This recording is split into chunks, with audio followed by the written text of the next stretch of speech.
আসসালামু আলাইকুম গাইস, কেমন আছেন সবাই? আশা করি ভালো আছেন। আজকে ইম্পর্টেন্ট একটা কথা বলবো। তো ফরাদ ভাইয়ের লয়ে এসি ফোন দিয়া আমার এখানে, এই তো অন্যখানে ডিউটি করে, আমি এখানে ডিউটি করি। যে বাংলাদেশে একটা গুজব ছড়াইতেছে যে জানুয়ারির 1 তারিখেতে কারেন্ট বিল, মসজিদ মসজিদ তারপরে থেকে মাদ্রাসা ফ্রি করে দেব। তো এই বিষয়ে ফরাদ ভাই আপনি কি বলতেছেন? এটা কি তথ্যটা সত্য? এটা সত্য মিথ্যা এখন জানি না। ফেসবুকে তো কত কিছু দেই, ফেসবুকে দেই না কয় 1 সেপ্টেম্বরের 1 তারিখ থেকে এটা হইব। আবার বলতে আছে যারা ওই হজ করবো হেতাকে দাম কমব নাকি। উনি বলছে যে কি মানে সিন্ডিকেটটারে ভাঙবো নাকি, সিন্ডিকেট যখন ভাঙবো তখন তাই কমবো। এখন ফেসবুকের সাথে তো আর বাস্তবের লাগে তো মিল নাই। এটা যখন হইব তখন আমরা দেখব নাকি, যখন হইব তখন আমরা বুঝুম দে হ্যাঁ ঠিক আছে না, কথাটা সত্য আছে। এখন আমি ফেসবুকে দেখলাম, ফেসবুকে দেখি আন্দাজে কমেন্ট করে দিলাম, তাহলে তো হইলো না।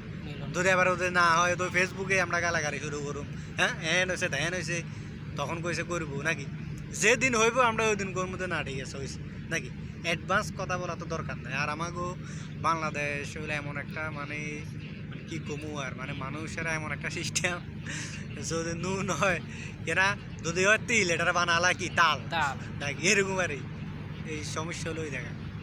এটাই আমরা আশা করি, সমস্যা নেই, আশা করি ডক্টর ইউনূস স্যার যখন বলছে, তো আমি স্যার বলি না, আমি দাদুই বলি। তো দাদু যখন বলছে তো এটা অবশ্যই হইতে পারে, এটা কিন্তু মিথ্যা তথ্য না। যেই টাইমে হয় ওই টাইমে আশা করি আলহামদুলিল্লাহ ভালো হইব।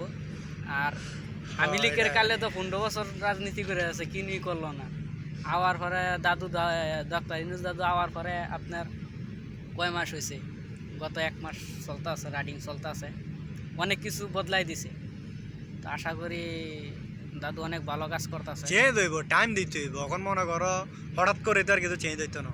এটা তো আর ওই মুভির সিন না দে আমি কি কি না কয়টারে তুড়ি মারলাম সাথে সাথে কি রাস্তা হয়ে গেল, বিধান হয়ে গেল নাকি। এটা তো আর মুভির সিন না দে, এটা বিএফএক্স না, সাথে সাথে করলাম সাথে সাথে হয়ে গেল। এটা হলো বাস্তব। একটু টাইম লাগবে, যে কোনো জিনিস ওইতে একটু টাইম লাগে। ভালো হইতেও যে কোনো জিনিস টাইম লাগে, খারাপ হইতেও যে কোনো জিনিস টাইম লাগে। এটাই। ওকে, সবাই ভালো থাকবেন, আল্লাহ হাফেজ। আমার অর্ডার আইয়ে গেছে। অনেকজন মনে করেন যে এখন মনে রাজনীতি হওয়ার পরে দাদু বলে, দাদু আমি এই কথাই বলি যে দাদুর মতন বয়স লাগে, সবারই বড়, এই কারণে দাদু বলা। আশা করি সবাই শেয়ার করে দিবেন আমার আইডিটারে। ভিডিও বানাই ভিডিওর 1 সেকেন্ড 1 মিনিট 1.5 মিনিট।